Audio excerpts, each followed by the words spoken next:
Nous voulons tous entendre la parole de Dieu. La Bible dit au moment de leur détresse, l'Éternel leur enverra la parole pour leur consoler. La Bible dit ceci. Au commencement était la parole. La parole était avec Dieu. Et la parole était Dieu. Alors Moïse me dit, au commencement, Dieu créa les cieux et la terre. Moïse contredit Jean. Or, Jean a raison. Parce que la Bible dit ceci. Que toutes choses, c'est-à-dire les cieux et la terre, ont été créées par la parole. Je comprends que Jean est plus grand que Moïse. Que Dieu le bénisse. Parce que lorsque Moïse parle, Moïse dit, au commencement, j'ai créé les cieux et la terre. Mais lorsque Jean parle, Jean dit, au commencement, Dieu ne créa pas. Au commencement, d'abord, il y avait la parole. C'est-à-dire, le vrai début, c'est la parole. Que Dieu le bénisse. Je comprends que Jean est le grand frère de Moïse.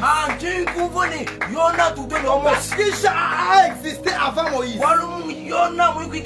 Avant que Moïse n'existe avec le ciel et la terre, Jean a existé avec le commencement de la parole.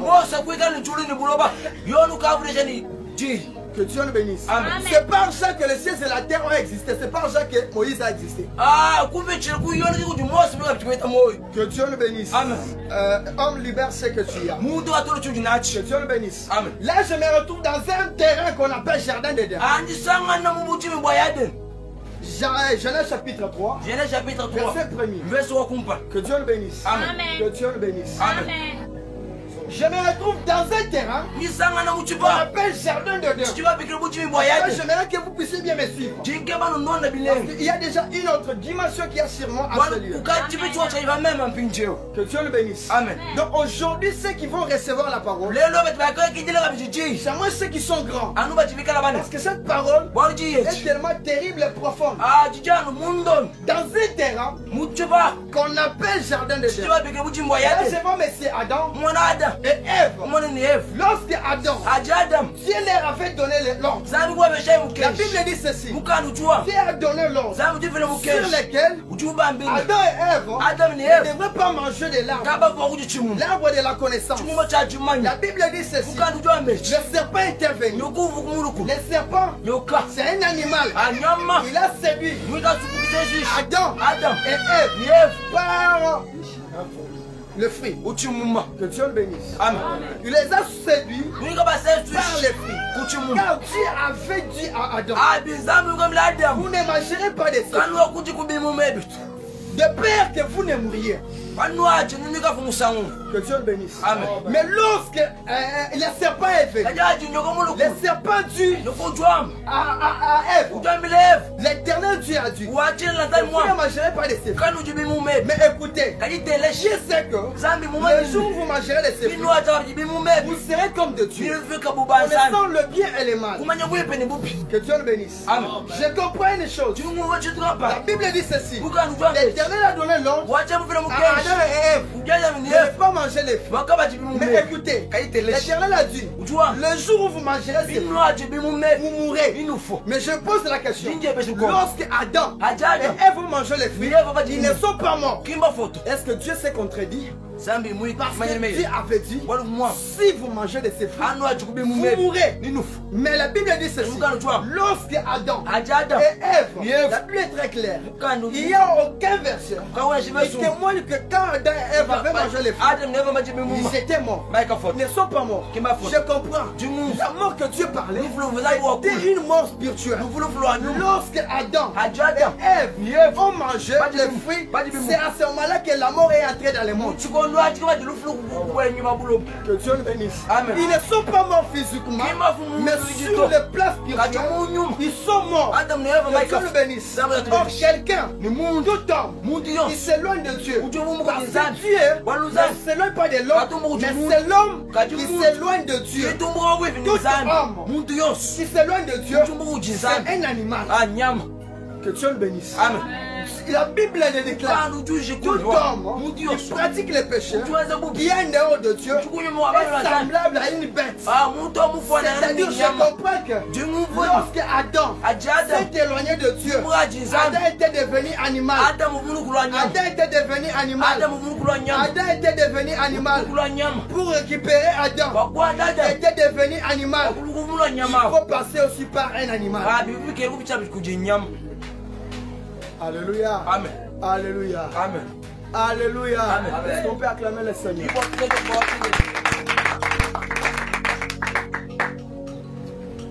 Lorsqu'Adam s'est éloigné de Dieu, Psaume 49, verset 12. Psaume 49, verset 12. Tout homme qui pratique les péchés, qui a tout ce qui ne correspond pas avec la parole de Dieu, cet homme-là est semblable à une bête. C'est-à-dire quand Adam a péché, il s'est éloigné de Dieu, il a pratiqué ce qui était contraire à la parole de Dieu. Adam était devenu animal.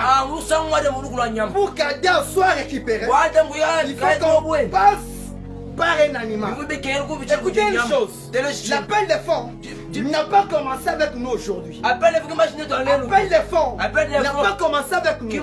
Parce que Dieu a fait un appel des fonds. Dieu a fait un appel des fonds. Dieu a rassemblé tous les animaux du jardin. Aujourd'hui, soyez là. Dieu voudrait faire un appel des fonds pour récupérer l'animal qui était perdu. Quel a été l'animal? L'animal c'était Adam. L'animal était Adam. Parce qu'il avait péché et il était devenu un animal. Dieu a rassemblé tous les animaux dans le jardin de Don pour faire un appel des fonds. Écoutez là-haut, l'Éternel fait un appel des fonds. Apocalypse 5, verset 2 me dit, ces jours-là, lorsqu'ils ont rassemblé, la Bible dit ceci, ils ont crié d'une voix forte, qui est digne d'ouvrir le livre de la loi, le livre des sceaux, pour en rompre les sceaux. La Bible dit ceci, Dieu a fait un appel des fonds. Un appel des fonds. Cherchez l'animal. Cherchez l'animal parmi tous les animaux pour récupérer un animal afin de passer par récupérer l'animal qui était perdu, qui est Adam. Que Dieu le bénisse. Ce jour-là au ciel, il y a eu un chaos. Il y a eu un problème. Il y a eu totalement, c'est-à-dire un problème grave au ciel. Et on cherchait quelqu'un qui devait mourir, qui devait remplacer, qui devait descendre pour récupérer l'animal qui était perdu. La Bible dit ceci, lorsque tous les animaux étaient rassemblés, lorsque tous les animaux se sont rassemblés, Dieu a commencé à faire un appel de fonds. Dieu disait, qui est dit d'ouvrir les livres et d'en rompre les sceaux. On ne cherchait pas un homme, mais on cherchait un animal. On cherchait un animal. Apocalypse 5, verset 2. C'est pourquoi la Bible dit, il y a une voix au ciel qui criait, ne pleure pas, car voici le lion de la tribu de Juda, les rejetons de la vie. Lorsque nous descendons, le verset 3, la Bible dit ceci, l'agneau immolé était assis sur le trône. Que Dieu le bénisse. L'agneau immolé qui était assis sur le trône. Je comprends que pour récupérer l'animal qui était perdu, on n'avait pas besoin d'un homme. On avait besoin d'un animal pour récupérer l'animal qui était servi, pour récupérer l'animal qui était perdu dans les jardins d'Éden. Que Dieu le bénisse. Que Dieu le bénisse. Voilà pourquoi, lorsqu'on a fait l'appel, les lions étaient là, les léopards étaient là, la chèvre était là. Je ne sais pas d'autres animaux. Les singes étaient là. Les girafes étaient là. Mais parmi tous ces animaux-là, personne d'entre eux ne s'est élevé pour récupérer l'animal qui était perdu. Seul l'agneau qui était là parmi tous les animaux. Je pouvais croire que lorsqu'on cherchait un animal pour sauver l'animal qui était perdu, les lions pouvaient s'élever. Parce que lui est fort. J'allais croire que les girafes pouvaient s'élever peut-être. Les léopards pouvaient s'élever aussi. Mais ce jour-là, même les lions ne s'est pas élevé. Même les léopards ne s'est pas élevé.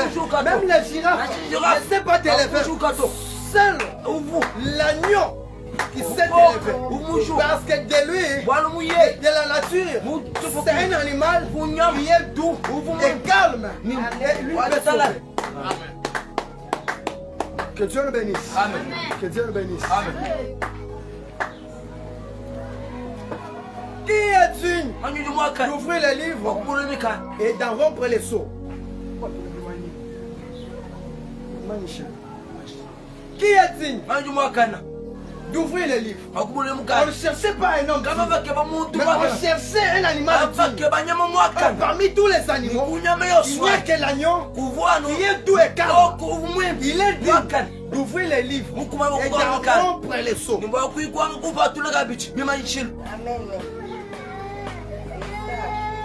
J'aimerais ouvrir une parenthèse. Que Dieu le bénisse. Que Dieu le bénisse. J'aimerais ouvrir une parenthèse. Lorsque on a choisi l'animal qui était l'agneau, il s'est désigné lui-même. Il s'est élevé. Il dit je suis là pour récupérer l'animal qui était perdu. Pour sauver l'homme, il faut passer par l'homme. Pour sauver l'animal, il ne faudrait pas prendre le sang de l'homme pour sauver l'animal. Il faut prendre le sang d'un animal pour sauver aussi un animal. Pour sauver l'homme, il faut prendre aussi le sang d'un homme pour sauver un homme. Adam, quand il a péché, il s'est éloigné de Dieu. Il était devenu un animal et il ne faudrait pas prendre un homme pour récupérer l'animal. Il faut prendre un animal pour récupérer l'animal, c'est l'agneau. Que Dieu le bénisse. Amen. Écoutez, dans l'affaire de sauver le monde, il y a eu 3 agneaux dans la Bible. Je vole dans une dimension spirituelle. Je monte dans une dimension. Il y a eu 3 agneaux dans la Bible. Quelqu'un ne connaît pas, je vais choquer quelqu'un. Il y a eu 3 agneaux dans la Bible. Dans l'affaire de sauver le monde, il y a eu 3 agneaux. Le premier agneau, c'était Joseph. Le deuxième agneau, c'était Marie. Et le troisième agneau, c'était Jésus. Que Dieu le bénisse. Quelqu'un ne m'a pas compris. Je vais encore approfondir avec toi. Je vais encore approfondir avec toi. Écoutez la parole de Dieu. Pourquoi? Je te pose la question. Pourquoi Jésus était un homme, n'est-ce pas? Était un homme. Pourquoi Jésus est né dans la bergerie? Pourquoi Jésus est né dans la bergerie? Tant qu'il est un homme, nous savons très bien que un homme, pour mettre au monde, il doit aller à l'hôpital. Pourquoi Jésus, au moment de sa naissance, lui ne va pas à l'hôpital, mais lui sera dans une bergerie? Cela veut dire qu'il était un animal, parce que celui qui peut naître dans une bergerie, c'est un animal.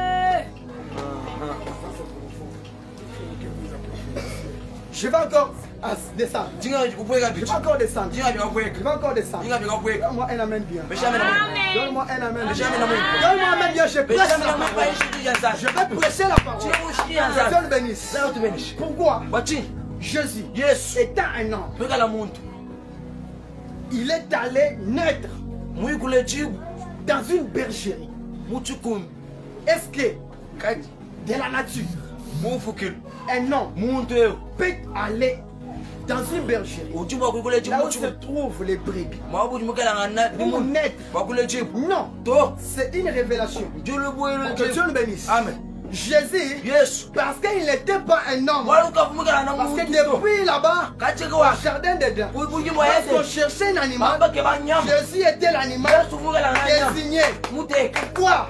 Voilà pourquoi Jean-Baptiste, lorsqu'il regarde Jésus, il dit voici l'agneau de Dieu qui ôte le péché du monde.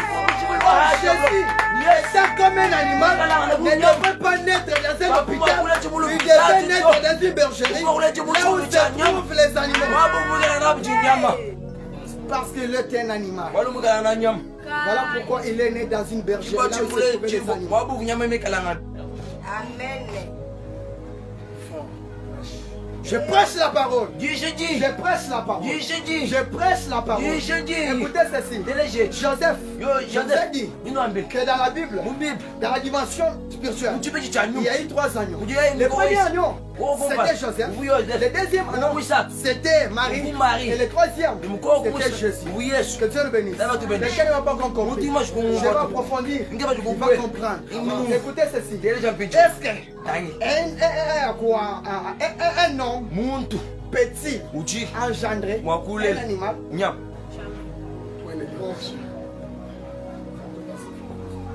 C'est-à-dire, celui qui avait donné naissance à Jésus était un animal aussi. Parce que de nature, un homme ne peut pas concevoir un animal pour mettre au monde.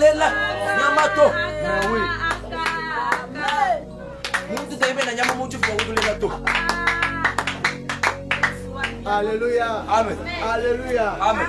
De la nature, un homme ne peut pas concevoir un animal pour mettre au monde. Cela veut dire Marie est un animal. Or, celui qui donne naissance à un agneau doit être une brebis.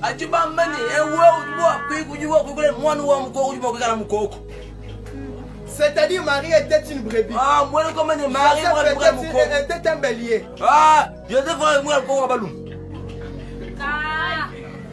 Voilà pourquoi ils ont conçu tous les deux un enfant qui s'appelait Agneau. Et ils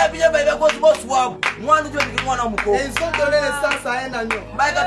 C'est pourquoi lorsque Jésus est en train de venir vers Jean-Baptiste, Jean-Baptiste regarde, voici l'agneau qui ôte le péché du monde.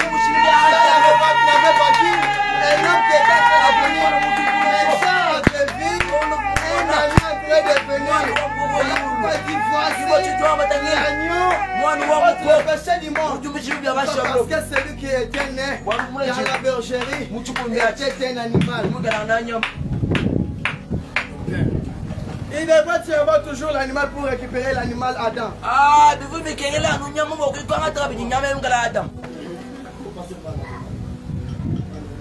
Ah ouais.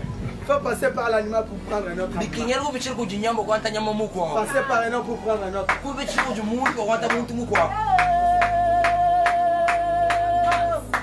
Que Dieu nous bénisse. Que Dieu nous bénisse.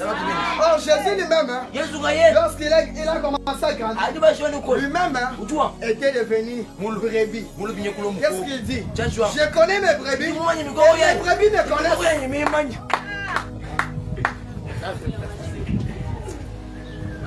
Que Dieu nous bénisse. Amen.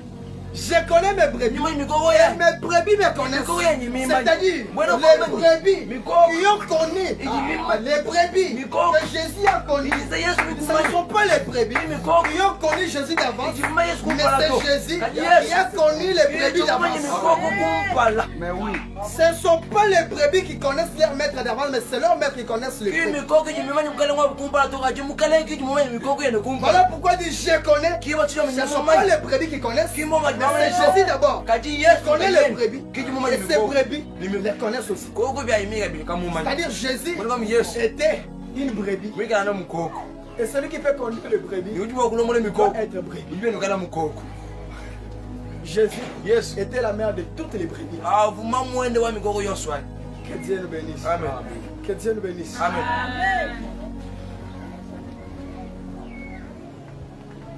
Homme libère ce que tu as. Homme libère ce que tu as.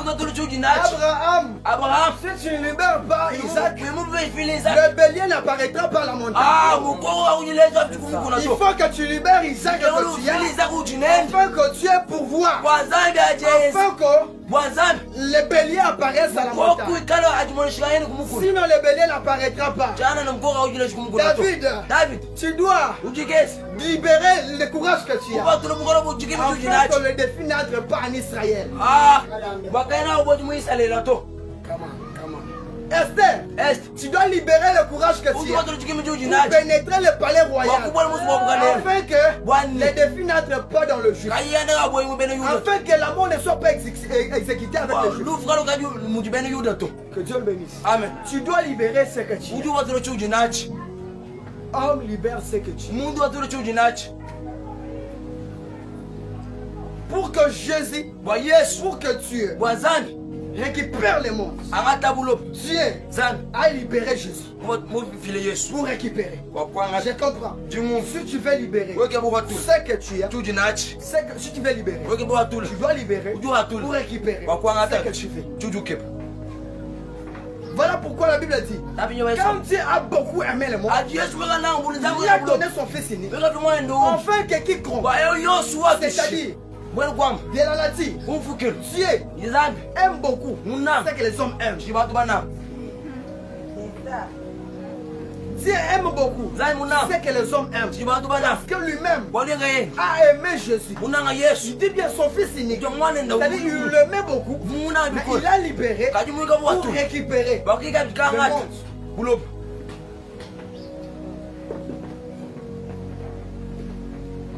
Dieu voit chez Abraham. Il dit Abraham, donne-moi ton fils. Écoutez une chose. Dieu demande beaucoup plus ce que les hommes aiment. Je pose la question. Pourquoi Dieu n'a pas demandé à Abraham Ismaël, mais il a demandé Isaac? Pourquoi? Parce que Isaac était très aimable à son père. Et quoi? Abraham l'aimait beaucoup. Abraham aimait beaucoup Isaac. Voilà pourquoi quand Dieu vient, Dieu ne demande pas à Abraham Ismaël, mais il lui demande, donne-moi ton unique fils, ton Isaac. C'est-à-dire Ismaël n'était pas beaucoup aimé par Abraham. C'est Isaac qui était aimé. Imaginez-vous un homme, imaginez-vous quelqu'un qui a son fils unique, il l'aime beaucoup, mais vous lui demandez, donne-moi ton fils. Donne-moi ton fils. Pourquoi Dieu n'avait pas demandé Ismaël? Mais Dieu demande seulement Isaac. C'est-à-dire Dieu aime beaucoup ce que les hommes aiment. Si tu veux obtenir ce que tu veux obtenir, tu dois beaucoup donner ce que tu aimes là. Ce que tu aimes là, tu dois donner. Tant que tu gardes ce qui est en toi, tu ne recevras aucune chose. Tant que tu gardes ce que tu as, tu ne recevras aucune chose. Tu dois apprendre à libérer des qualités, des performances, des compétences, des qualités, des potentiels pour recevoir ce que tu veux. Si tu veux recevoir ce que tu veux, tu dois libérer la sagesse que tu as. Tu dois libérer la connaissance que tu as. Tu dois libérer la beauté que tu as. Si tu veux obtenir Ève, tu dois libérer les paroles. Parce que Adam, quand tu se réveilles de son sommeil, tu dis voici cette fois-ci l'os de mes os et la chair de ma chair. Je ne vois pas une chose là-bas. Je vais mettre entre parenthèses, je ne parlerai pas. Lorsque Adam se réveille, Adam dit ceci. Voici cette fois-ci l'os de mes os et la chair de ma chair. Pourquoi il n'a pas dit le sang de mon sang?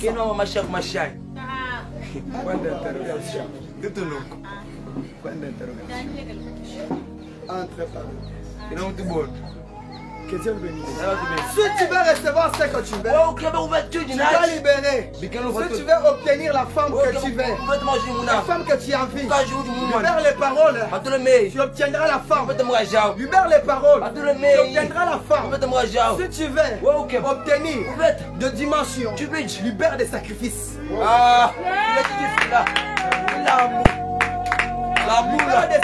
La moula. Tu auras des dimensions que tu cherches. Tu auras des niveaux de talents que tu cherches. Si tu veux avoir la connaissance, libère l'ignorance en toi. Tu auras la connaissance.